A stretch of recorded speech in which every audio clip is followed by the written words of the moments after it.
Bueno, bienvenidos a esta charla. ¿Sí? ¿Bien? Vale. Bienvenidos a esta charla que se llama Introducción al Frontend en Drupal de 8 para arriba, que se me olvidó ponerlo. Antes de comenzar me gustaría preguntar, por favor, que levante la mano si hay alguien en la sala que no tenga nada de experiencia con Drupal, que no haya visto un Drupal en su vida. Una persona, vale. Lo siento, voy a ir un poquito más rápido quizás de lo que tal, pero aún así vamos, o sea, va a ser una charla introductoria.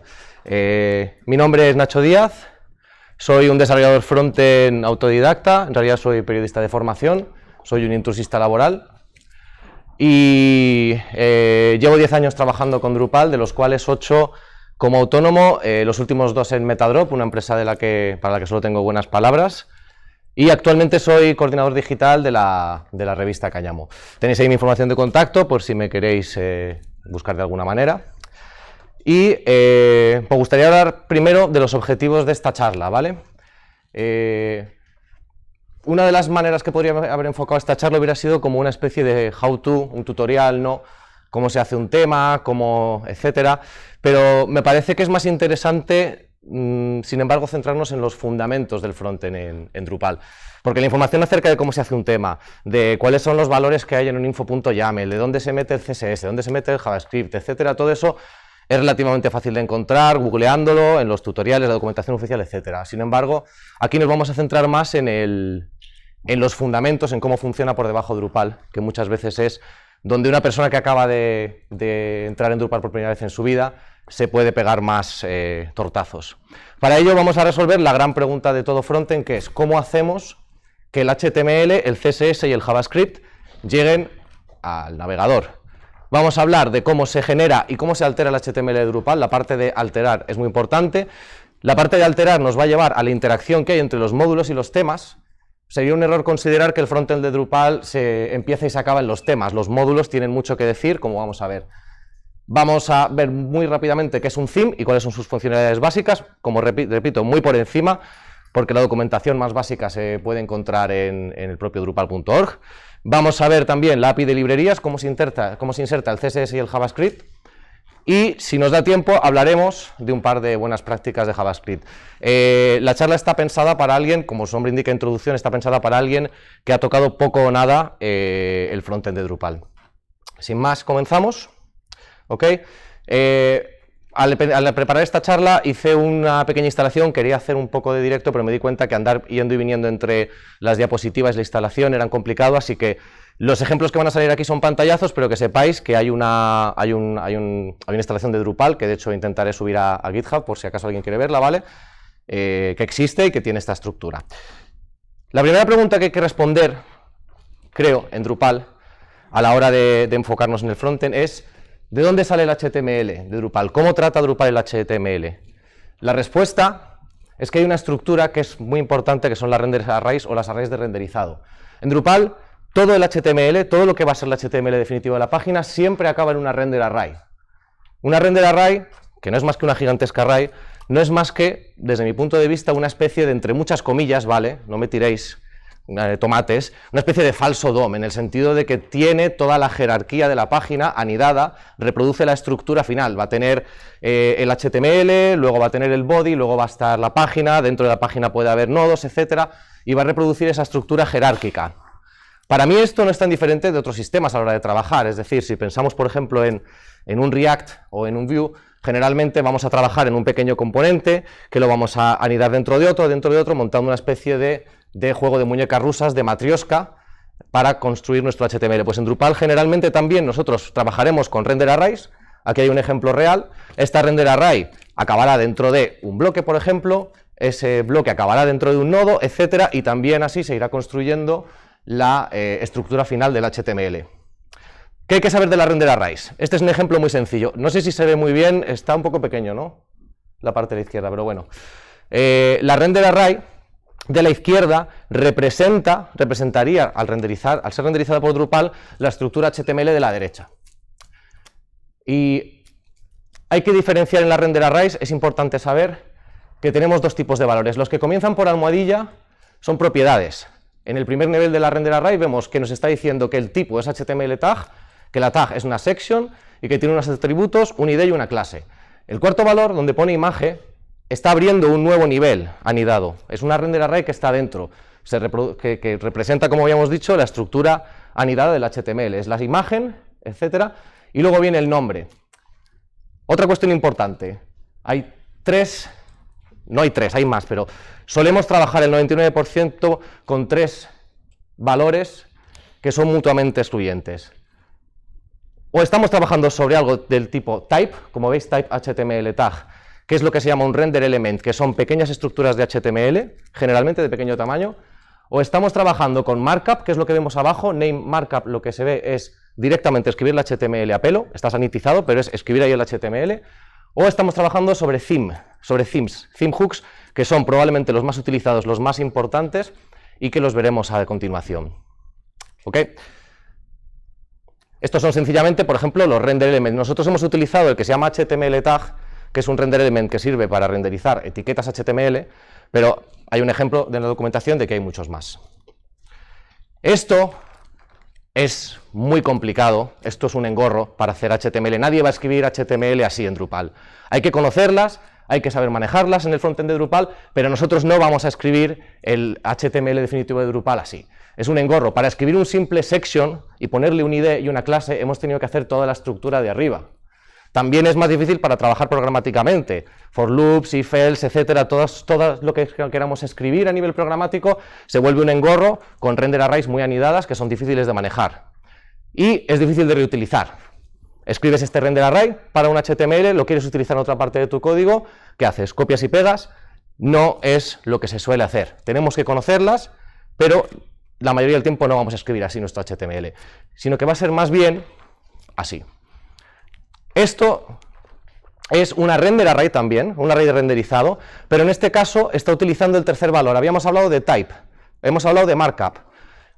Este es theme, que está básicamente delegando en un theme hook el renderizado del mismo HTML que hemos visto antes, ¿vale? Y en este caso sencillamente está diciendo, bueno, de esto se va a encargar de renderizarlo el theme DrupalCamp 2022 card, y le vamos a pasar el nombre, el valor para el borde y el valor para el icono. Es mucho más sencillo y estamos delegando, ahora lo vamos a ver, en una plantilla que es mucho más fácil de manejar. Un theme hook tiene tres patas. Aquí estamos llamándolo, aquí estamos invocándolo, aquí estamos diciendo en nuestro código que queremos utilizar un theme hook para crear HTML. El theme hook hay que darlo de alta, que se hace, en este caso por ejemplo que es en un módulo, se hace utilizando un hook, hablaremos de los hooks más adelante. Esto sencillamente es darlo de alta en el sistema, informar a Drupal de que existe un hook que se llama DrupalCamp 2022 card y decirle qué variables acepta, que son tres, nombre, borde, icono. Y por último, y lo que más nos interesa de los theme hooks, es que cuando tienes un theme hook declarado y lo utilizas, tienes acceso a una plantilla. La plantilla se llama igual que el theme hook, ¿vale? DrupalCamp 2022 card está arriba y se mete siempre dentro del directorio templates, del módulo o del tema. Por cierto, estamos aquí en este ejemplo trabajando sobre un módulo, todavía no hemos ni siquiera tocado los temas. Y lo interesante de los theme hooks es que al revés que en la render arrays, en las que escribimos el HTML a golpe de calcetín, aquí tenemos un sistema de templating en el que para hacer una section ya no tenemos que escribir HTML tag, bla, bla, bla, atributos, clases, sino que sencillamente escribimos section, escribimos imagen, escribimos directamente todo. Tenemos acceso a border, tenemos acceso a icon, tenemos acceso a name, que son las variables que hemos declarado, y las utilizamos. Esto es evidentemente mucho más sencillo y mucho más reutilizable, y la mayoría del front de Drupal, del HTML, se hace al final con theme hooks, ¿vale? Para que veáis que esto existía en la instalación que os he dicho, esto por ejemplo es el componente que acabamos de hacer, el HTML. El primero está hecho como render array, es el primer ejemplo que hemos visto. El segundo está hecho utilizando un theme hook. El primero está en el archivo simpleblog.php, que devuelve una render array a pelo, es el HTML hecho a golpe de calcetín. El segundo utiliza el template. El theme hook está declarado el hook en el archivo de abajo, el punto module, y la plantilla está dentro de templates. ¿Vale? El resultado final ha sido exactamente el mismo HTML en los dos casos. Aquí lo vemos sencillamente, esto es un pantallazo que hice, esto sería el primer bloque renderizando, devolviéndote el HTML como una render array, este sería el segundo sencillamente diciendo delegamos en DrupalCamp 2022 card el renderizado de este HTML. ¿Ok? Hasta aquí hemos hablado de un módulo, pero evidentemente la mayoría del trabajo de frontend lo vamos a hacer en los themes. ¿Qué es un theme? Lo mismo que un módulo, una carpeta que puesta en el sitio correcto, que es el directorio themes el subdirectorio themes de Drupal, ¿vale? Contrib y custom no son necesarios, es bastante común hacerlo, pero no son necesarios. Una carpeta llamada basic theme metida dentro de themes, que tenga un archivo basic theme, nombre del tema, .info.yaml, solo con eso ya tenemos un tema que Drupal reconoce y que podemos activar en cualquier momento. El resto, obviamente, vamos a hacer más cosas, pero el resto de archivos no son necesarios, lo único que es necesario es el info.yaml. El info.yaml, un ejemplo de un tema muy básico, lo tenemos a la izquierda. No vamos a ver las diferentes claves, esto es lo que os he pedido, digamos que vamos a hablar solo de fundamentos y esta información es fácil de encontrar, qué sirven, para qué hacen. Solamente nos vamos a centrar en dos que son muy importantes. La primera es, ¿cómo ha llegado el CSS y el JavaScript a nuestro tema? A través de las librerías, pero las veremos más adelante. El segundo es la entrada base theme. Esa es una entrada muy importante en Drupal. ¿Por qué? Cuando hemos visto el bloque los bloques que hemos visto antes, ¿vale? O incluso si pongo el tema, este es el tema que yo creé para esta charla, ¿no? Yo el tema lo tengo vacío. No hay ni un template, no hay ni un no hay ni un CSS, no hay ni un JavaScript y hay 0 templates ahora mismo. Y sin embargo tenemos una página, tenemos HTML, tenemos las cosas están en su sitio. ¿Cómo es posible que las cosas estén en su sitio? Si investigas el HTML, hay clases, hay estructura. ¿Quién le ha dado esta estructura? Esta estructura la da el hecho de que los temas en Drupal heredan de otros temas. Generalmente, lo más normal es que un tema herede de otros temas. Algo así. Abajo tenemos nuestro tema. Nuestro tema declara que su padre es DrupalCamp 2022. Su tema, el DrupalCamp 2022, declara que su padre es Classy y Classy declara que su padre es Stable. Casi siempre al final de esta cadena de herencias suelen estar algunos de los temas del core de Drupal, por ejemplo Stable y Classy son dos temas que están en el core de Drupal, cuya única función es lo que acabamos de ver antes, es que en ausencia de ningún tipo de información por nuestra parte, la página siga teniendo una estructura. Y eso va a ocurrir principalmente a través de los templates. Page es un theme hook, como hemos visto antes. Cuando entremos en la página, Page se utiliza para renderizar la página en su conjunto. Cuando entremos, Drupal va a preguntarle a nuestro tema si existe page.html.twig. Cuando no lo encuentre, se va a ir al padre, y al padre hasta que lo encuentre. Stable y Classy, pero sobre todo Stable, cumplen la función como de marcado de último recurso, podríamos decir.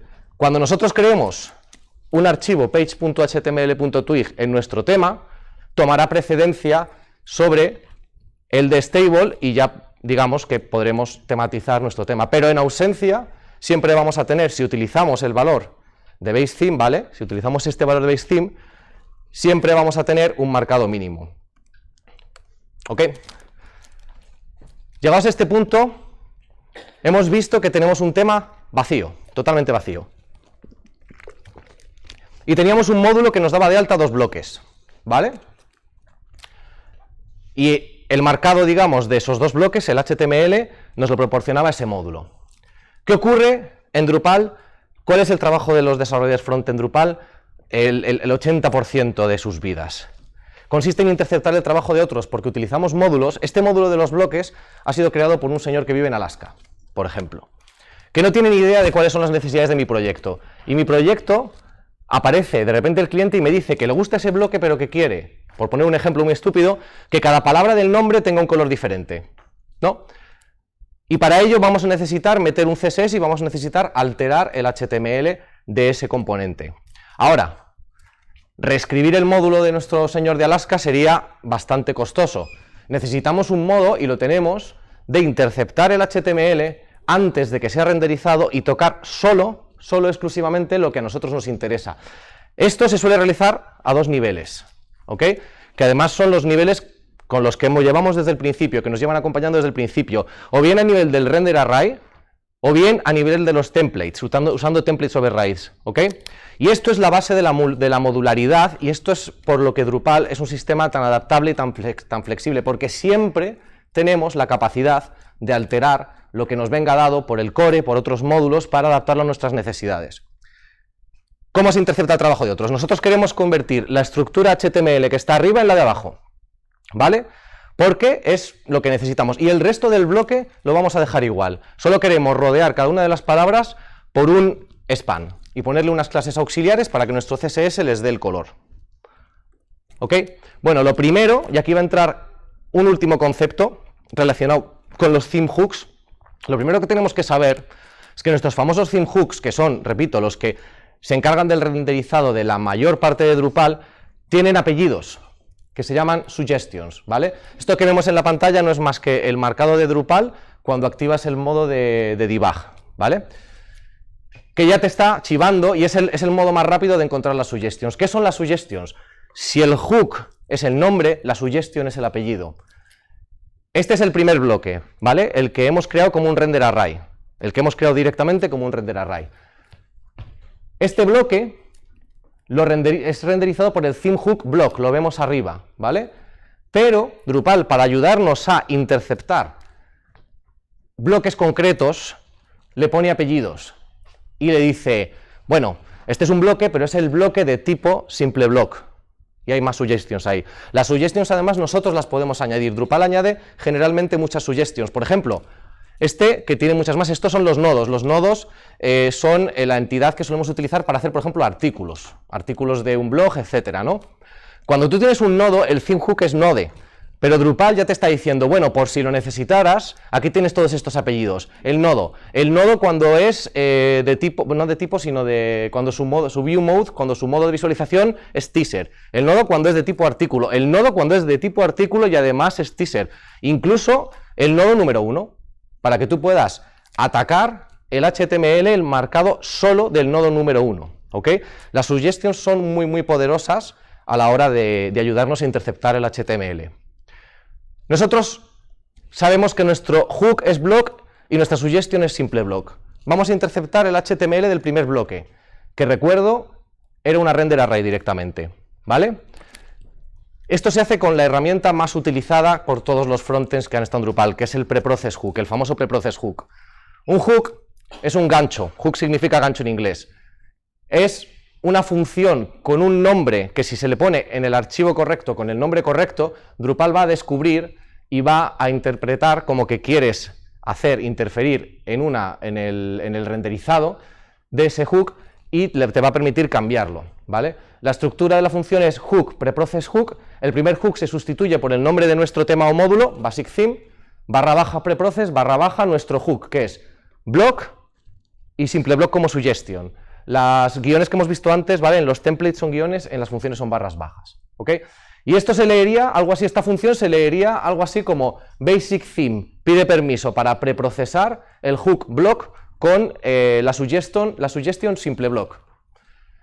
Y en variables, que está pasado por referencia, obtenemos nuestra render array, con la cual podemos operar con ella y modificarla.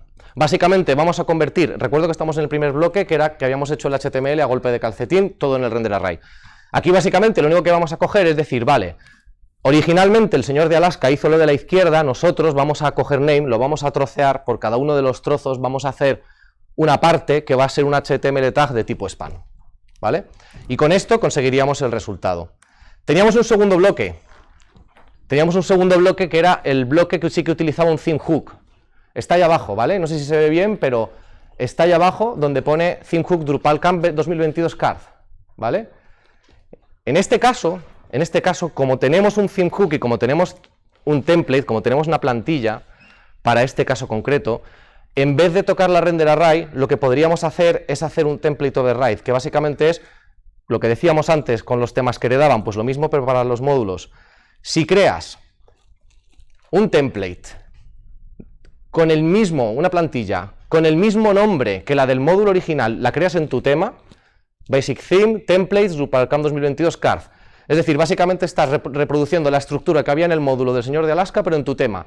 Con esto, Drupal le va a dar precedencia a esa plantilla y vas a poder aquí, pues por ejemplo, meter la lógica que habíamos dicho, que se está haciendo el split directamente del name y se está haciendo un for loop para crear los diferentes spans, ¿vale? Y por ejemplo, aquí también he cambiado, originalmente el HTML de nuestro amigo de Alaska ponía section, yo lo cambio por ejemplo por un article, ¿no? Un par de apuntes aquí, para que no se entienda mal esto. En el primer bloque teníamos una render array y hemos utilizado un preprocess hook para interceptar la HTML. En el segundo bloque teníamos un theme hook y una template y hemos hecho un template override. pero se pueden utilizar perfectamente las dos a la vez. De hecho, los frontends lo hacemos constantemente. Esta misma template que tenemos aquí, quizás una parte de este trabajo podríamos haberla hecho dentro de un preprocess hook. Pueden trabajar también en pares. Y otra reflexión acerca de dónde es más óptimo interceptar el HTML, ¿vale? A veces hay gente que dice mejor en el preprocess, a veces es mejor en el template, etc. Generalmente yo creo que la mayoría de las veces tendemos a utilizar más bien los templates porque son más cómodos, pero hay que tener en cuenta una diferencia de naturaleza. En el template, cuando tú haces un override del template, cuando tú coges una plantilla y la machacas con la tuya, que es más reciente, que está en tu tema, que toma relevancia, que toma precedencia, tienes que copiarlo todo de arriba abajo. Tienes que coger el template original y lo copias todo. Eso tiene un problema porque nosotros solo estamos cambiando el nombre y lo de article por section, pero tenemos que copiarlo todo para que funcione. Si el módulo avanza y se introducen nuevas funcionalidades, vamos a tener que visitar la plantilla del módulo y traernos los cambios. Las render arrays, sin embargo, son mucho más quirúrgicas. Tú solamente intervienes en una parte y el resto queda como estaba, por lo que esto puede ser una buena pista a la hora de preguntarnos a nosotros mismos qué es mejor para resolver una de estas tareas, si hacer un preprocess hook y modificar la render array o si trabajar sobre templates. ¿Ok? Y este es, por ejemplo, pues el resultado que quedaría ya con el nombre ha sido troceado en spans y ahora ya nos sale el marcado. ¿Vale? Hasta aquí hemos estado trabajando sobre un HTML ideal, de todos modos, porque habíamos creado dos bloques y habíamos creado el HTML y el marcado que nosotros queríamos.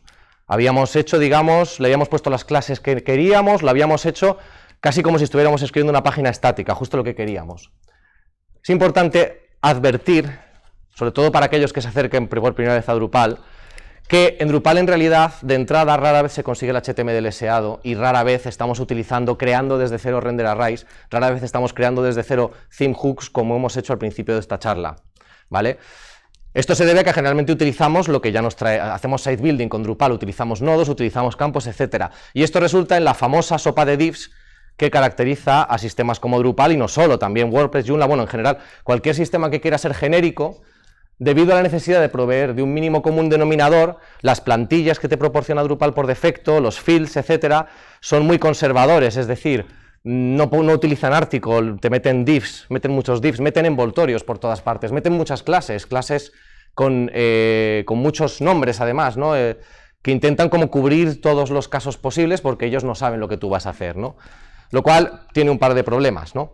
Me refiero a esto, ¿no? En plan de, nosotros no vamos a hacer theme hooks, no vamos a hacer render arrays, sino que vamos a trabajar sobre fields, que van a estar dentro de nodos, que van a estar dentro de una región, dentro de una página, todas estas cosas son diferentes theme hooks, ¿vale?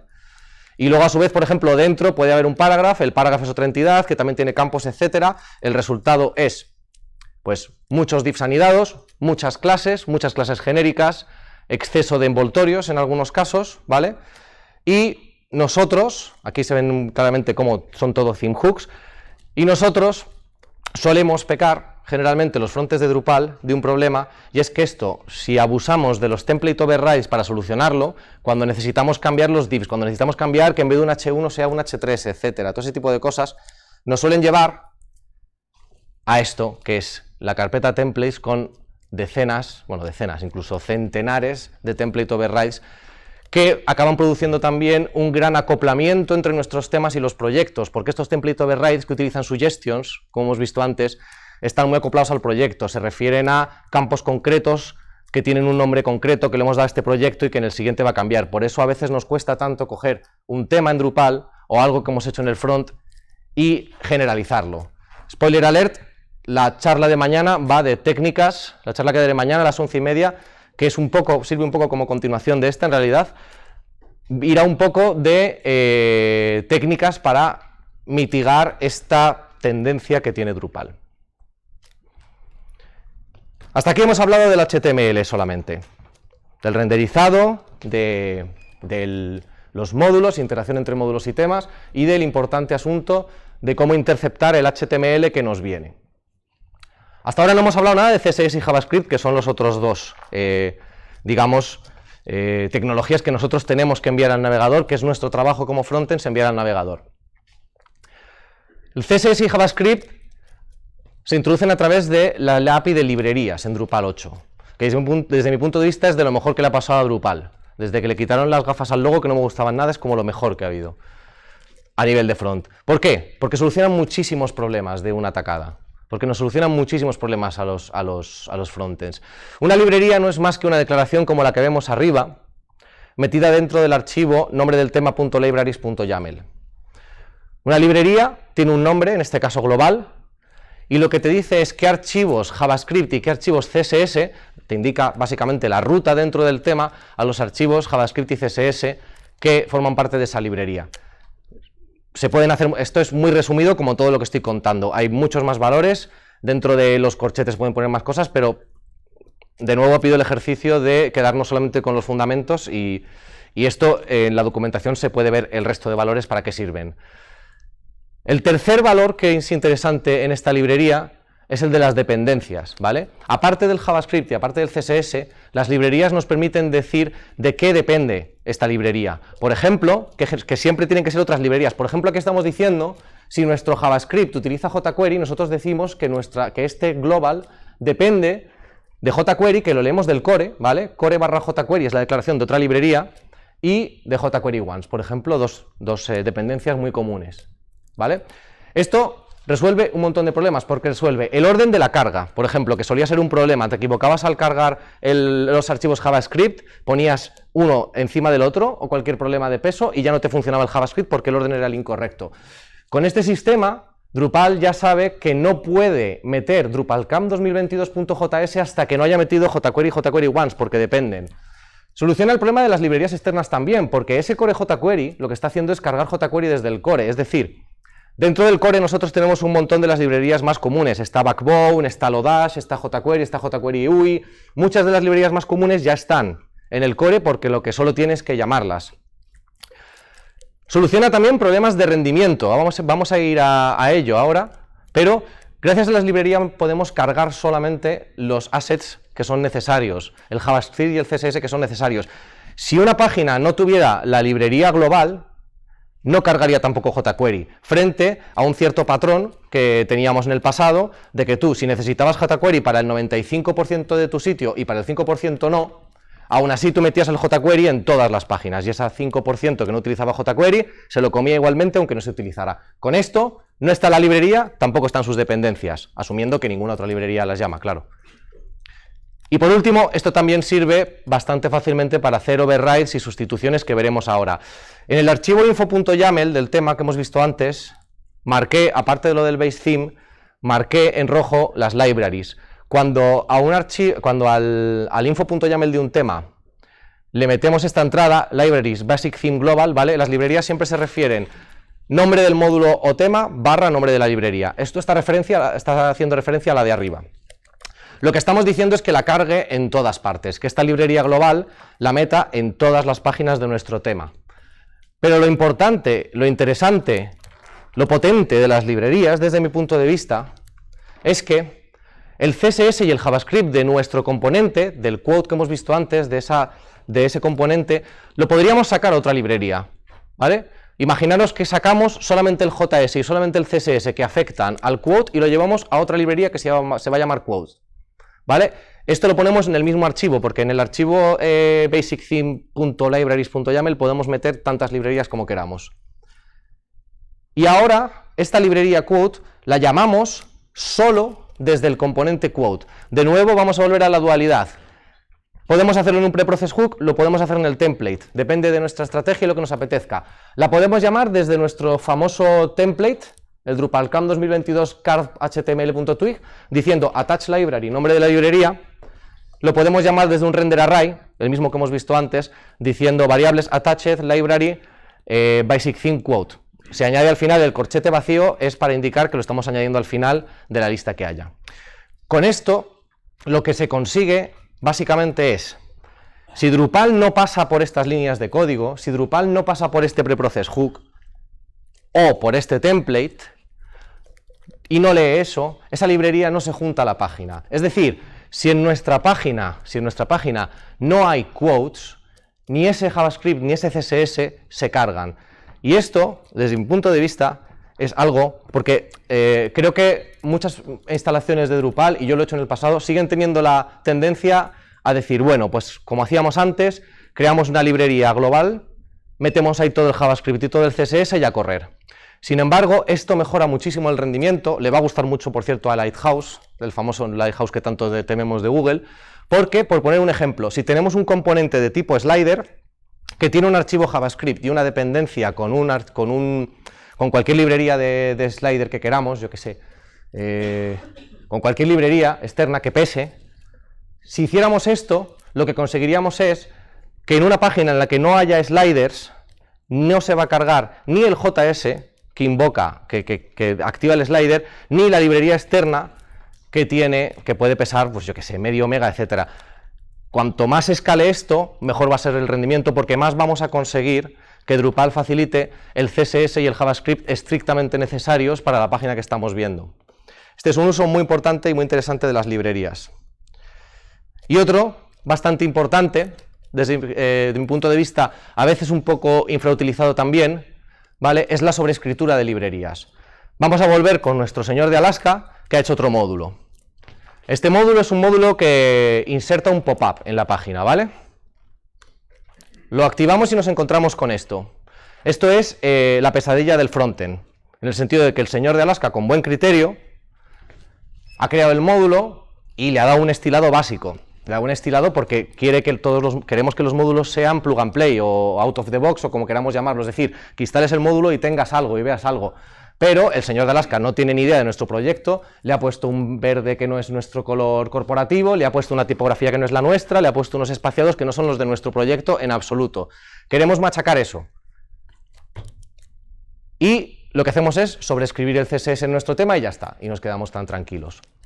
Enviando el CSS original y nuestra sobreescritura. Bueno, hay un modo mucho mejor de trabajar con librerías, es otro superpoder que tienen, y es que si el señor de Alaska en su módulo, que no sabe nada de nuestro proyecto, pero hubiera tenido la deferencia de dejarnos la librería, incluso utilizando la notación SMAX, SMAX es una estrategia de CSS para dividir los CSS como por temáticas, en plan la base, el layout, el tema, y lleva desde siempre, en la API de librerías de Drupal, en CSS, siempre ha existido. No se utiliza mucho, yo no la he visto utilizarla mucho, pero siempre ha existido esta diferencia, ¿vale? Tienen diferente peso, además, base, layout, theme, y me faltan dos valores que no me acuerdo. El interés de esto es, si el señor de Alaska nos deja el trabajo así hecho, es decir, la base un CSS, el layout otro y el tema otro, nosotros podríamos, en nuestro archivo info.yaml, meter esta clave, libraries override, y decir, de la librería de este módulo del pop-up, quiero sustituir su CSS colors por el mío, que está en esta dirección, y su theme por el mío. Pero el layout no lo toco, porque en el layout lo que tenemos es el centrado, el fixed, la posición absoluto, lo que sea, que nos viene bastante bien, no tenemos por qué reescribirlo. Solamente sustituimos aquello que tenemos que cambiar para que esto funcione con nuestro tema. Y ya podríamos tener el componente tematizado respecto a nuestro tema, sin tener que sobreescribir o añadir más CSS por encima del que ya había. En general, yo soy un poco plasta con esto, pero la API de librerías de Drupal 8 nos ha mejorado mucho la vida de los frontends y creo que utilizarla es bastante interesante. Vale, y por último, a ver si me da, sí, creo que me da tiempo, ¿vale? Respecto al JavaScript, una persona que acabe de llegar a Drupal, hay una cosa muy importante que tiene que saber que existe, que son los behaviors, ¿vale? Los behaviors nos afectan a la implementación del famoso document ready, que tenemos que escribir siempre, o window o load, si lo quieres hacer sin jQuery, etcétera, y sobre todo a la interacción con Ajax y el uso de once. El uso de once no nos va a dar tiempo a verlo, pero la interacción con el Ajax de Drupal es muy importante en JavaScript, porque si no nos vamos a dar algún susto que vamos a ver ahora, ¿vale? Y en general el JavaScript en Drupal adolece de un problema, y es que tiene muy escasa, desde mi punto de vista, tiene bastante escasa documentación. Nosotros tenemos este JavaScript para nuestro componente, ¿vale? Un JavaScript muy estúpido, que lo único que hace es una alerta cuando haces clic en el paragraph, y he puesto otra alerta al principio de la página, ¿ok? Esto te va a funcionar bien. Esto te va a funcionar bien hasta que utilices Ajax. Cuando utilices Ajax, por ejemplo, en una vista que utilice Ajax para cargar solamente una pequeña parte de la página, para recargar una parte de la página, te va a pasar lo que vemos a continuación, y es que haces clic y tienes el handler que se ejecuta, haces clic y tienes el handler que se ejecuta. Cargas una parte de la página con Ajax y ya no hay handler que se ejecute ahí. Vuelves atrás y tampoco hay handler que valga. Lo que está ocurriendo aquí es que no se están reenganchando, no se está reejecutando el JavaScript en la nueva parte que se ha cargado a través de Ajax. Drupal proporciona una API que se llama los behaviors, que es, vamos a ver muy rápidamente, pero que como parte de la introducción hay que citarla porque es importante conocerla, en la que básicamente das de alta un nuevo behavior, en este caso quote, ¿vale? Es un objeto y tú le pasas ahí la función, el método attach, ¿ok? Y esto, lo que hay dentro de attach va a ser llamado por Drupal en diferentes puntos, que no solamente son en la carga de la página, por eso no tenemos que hacer el document ready, porque Drupal ya va a llamar a todos los behaviors que existan cuando se cargue la página, sino que también lo va a ejecutar en cada recarga de Ajax, ¿ok? Y esto es lo que va a hacer que funcione con el Ajax. Si vemos aquí, por ejemplo, esto es, de nuevo, una chorrada de código que lo único que hace es alertarte de cuando el behavior es ejecutado. He puesto otra alerta para el número de quotes que hay en la página, ¿vale? Y luego el handler que lo único que hace es que cuando haces clic te alerte. Con esto, por ejemplo, se conseguiría esto. Plan, se carga, funciona, recargas la página, se ejecuta el behavior, te dice que hay un nuevo quote en la página y funciona el handler. Vuelvo atrás, se ejecuta el behavior de nuevo y me dice que hay 3 nuevos quotes en la página y funcionan los handlers. ¿Ok? Los behaviors, trabajar con behaviors es bastante recomendable en Drupal a nivel de JavaScript porque si no... he visto en algunos, hace poco vi en un proyecto alguien que supongo que no había visto esto nunca y se había encontrado con el problema del Ajax y había montado un lío tremendo intentando hacer manualmente todo esto. Si utilizas behaviors, que es tan fácil como meter tu funcionalidad dentro de un behavior en el attach, en el método attach, no tienes que preocuparte nada más por esto. Y dicho esto no lo vamos a ver, me gustaría agradecer a Metadrop, a mi antigua empresa y a mi empresa actual, la revista Cáñamo, bueno, pues el apoyo que me han dado en todo este tiempo y gracias al cual pues he podido, entre otras cosas, desarrollar estas 2 charlas. Muchísimas gracias y si os parece, pues abrimos un turno de preguntas o de dudas.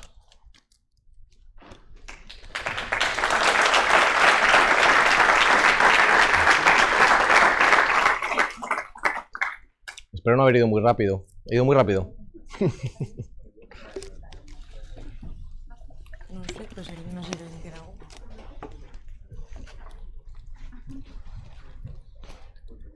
Preprocess, ¿en el tema o en los módulos? Buena pregunta. Yo generalmente lo prefiero en el tema, pero no creo que haya una respuesta correcta. Sinceramente, o sea, en un módulo, de hecho, he visto, o sea, en el tiempo que llevo con Drupal he visto como claramente como mínimo un par de patrones. Uno es ponerlos todos en los temas y considerar siempre que el tema es el responsable de preprocesar lo que o sea, es como es el último al fin y al cabo, ¿no? Como decir, bueno, va a estar el core, van a estar los módulos y después yo, tema, voy a hacer esto. Y luego otra opción que es la de tener incluso un módulo por separado dedicado solamente a los preproces que vayan con ese tema en concreto. Ventajas y desventajas. Hombre, hay una ventaja muy clara de tenerlos en un módulo y es poder cambiar de tema. Si los tienes en el tema, si tú tienes... O sea, los que trabajamos con Drupal sabemos que el tema de los preproces en un proyecto se puede ir de madre, puedes acabar con una cantidad de preproces tremendos. Si de repente cambias de tema, vas a tener que llevarte la mayoría de esos preproces al nuevo tema, copiarlos y pegarlos. Si están en un módulo, el módulo sigue activo aunque tú cambies de tema. Esa sería un poco para mí la gran diferencia. Así que quizás una diferencia que se puede hacer, estoy buscando un poco, porque la verdad que yo he hecho de todo, los he puesto en un sitio, en otro, pero quizás una de las grandes diferencias que se puede hacer sea... ¿Este preproces lo que hace es del proyecto o es del tema? ¿Estoy haciendo algo para este tema, como puede ser añadir una clase, un div que va a ser específico de este tema? ¿O es un preproces que yo estoy haciendo para alterar el módulo y quiero que sea algo que si cambio de tema siga allí? Como puede ser algo quizás menos visual, más de alterar la estructura de datos que te viene, por ejemplo. Quizás esa sería la respuesta que se me ocurre. ¿Alguna pregunta más?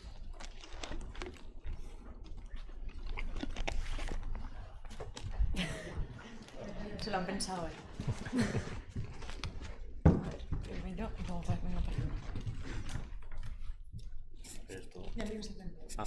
para ¿Cómo optimizarías un fichero CSS que se te ha ido de madre? O sea, con lo del quote que has explicado. ¿Lo del quote, perdón? Joder, que yo no soy de front, pero, Sí, sí. cuando has explicado el libraries YML, Sí. has explicado que podías como fraccionarlo y Sí. decirle para que te cargue en una página y en otra no. Ujú. Cuando un CSS se te va muy de peso, para que no te lo cargue en todas las páginas, lo harías de ese modo. Sí, sí, sí. Yo soy un plasta, pero un plasta de narices, lo saben mis antiguos compañeros, de que es que yo lo haría, o sea, yo propondría desde el principio trocear al máximo. Una referencia puede ser el tema Olivero, por ejemplo, el nuevo tema que va a haber que va a sustituir a Bartik en Drupal, que me metí en el libraries.yaml y es excesivo, me he cargado el boli. Y es excesivo. Es excesivo, pero a mí me gusta, pero hay mucha gente que le da horror. Pero hay una librería declarada por cada, o sea, un botón, un div con un borde rojo, los field sets, cada uno de los elementos del formulario. O sea, es obsesivo, en el que todos ellos tienen un pequeño archivo CSS, generalmente unas pocas líneas, se declara una librería para cada uno de ellos y se hace un attachment utilizando cualquiera de las técnicas que hemos visto. Si empiezas a trabajar así desde el principio, antes que generar el modelo alternativo, que suele ser el del monstruo, el del chorro infinito de CSS, si lo haces así desde el principio es mucho más fácil. Si no, la alternativa sería coger tu chorro de CSS y empezar a hacer librerías. Por cierto, en la charla de mañana hablaré de la autocarga de librerías que evita tener que hacer ese ejercicio de meter una librería por cada mini archivo CSS que crees. Hay mucha gente que sigue defendiendo, y me parece bien, hay un debate, que sigue defendiendo que la performance del CSS en realidad no importa tanto, la del JavaScript sí, y que, bueno, que podemos seguir enviando un mega archivo CSS en el que esté toda nuestra página y que si no los elementos que están en el CSS no están en la página, pues que no pasa nada. Yo personalmente prefiero hacerlo así. Es que también como modelo mental me funciona más, porque es que me resulta más fácil intervenir sobre un CSS de pocas líneas que buscar en la línea 600.000 donde está el input. Pero el debate está abierto. Con el JavaScript creo que no hay ningún tipo de debate. Lo que hemos hecho en el pasado, de enviar el jQuery, llueva o no llueva, se use o no se use, de enviar el slider, se use o no se use, de enviarlo todo, se use o no se use, eso, que yo lo he hecho, o sea, no estoy echando la culpa, además, yo lo he hecho mucho, eso era un error y la API de librerías nos ayuda a evitarlo. Y respondiendo a otra pregunta de CSS, por cierto, yo generalmente cuando hacía monstruos, esos monstruos, y creo que lo hacemos muchos, utilizaba SAS. Entonces, el resultado final era un monstruo enorme, pero yo tenía ficheritos pequeños para cada cosa. Entonces, digamos que al trabajar con SAS también podías tenerlo troceado, aunque luego el resultado final fueran 800.000 líneas. Vale, gracias. Perfecto. SAS He respondido, ¿no? Sí, He respondido, sí, vale.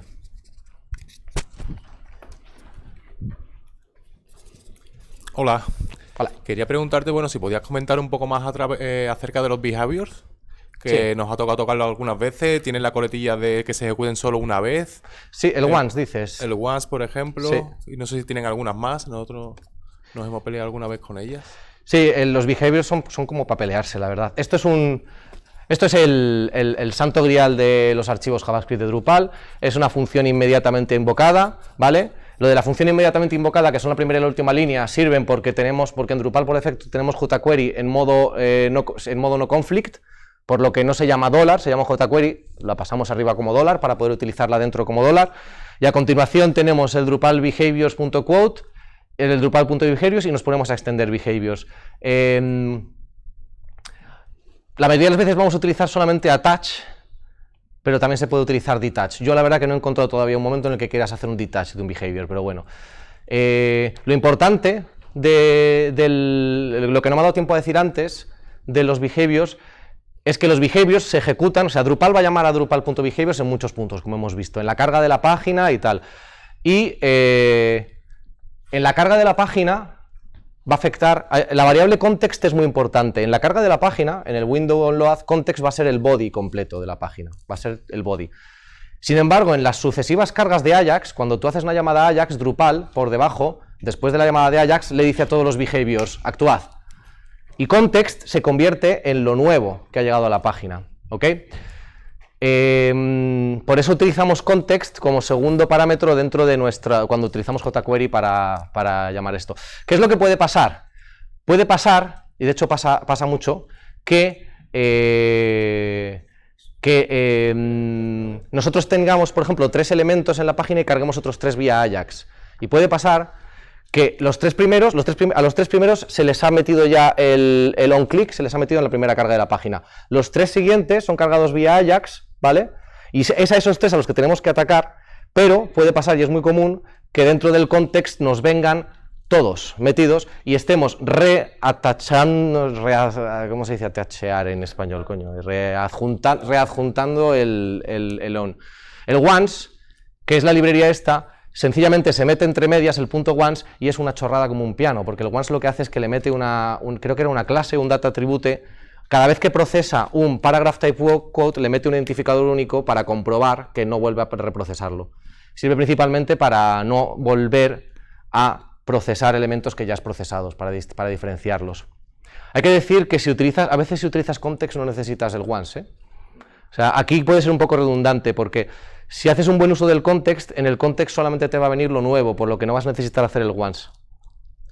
Yo he visto quizá aplicarlo también a todo el envoltorio de la función, abajo al final. ¿Abajo al final? Ya no, Eso no lo he visto, la verdad, nunca. Solo en jQuery, ¿no? ¿Lo has visto en un principio?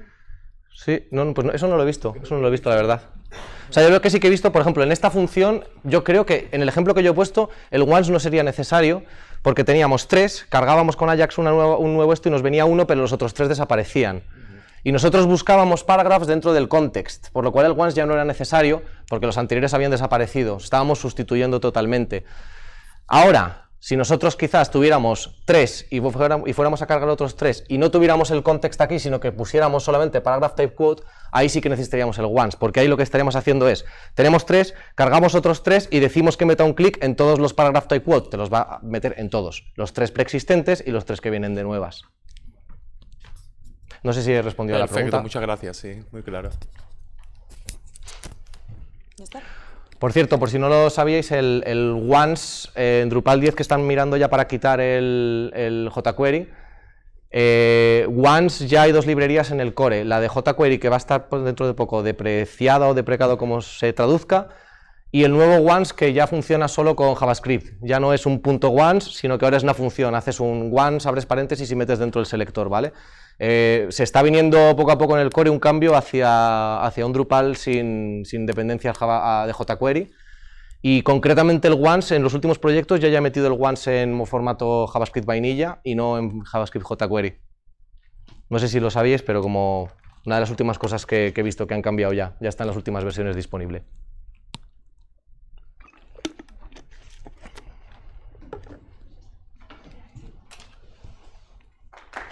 Bueno, muchas gracias.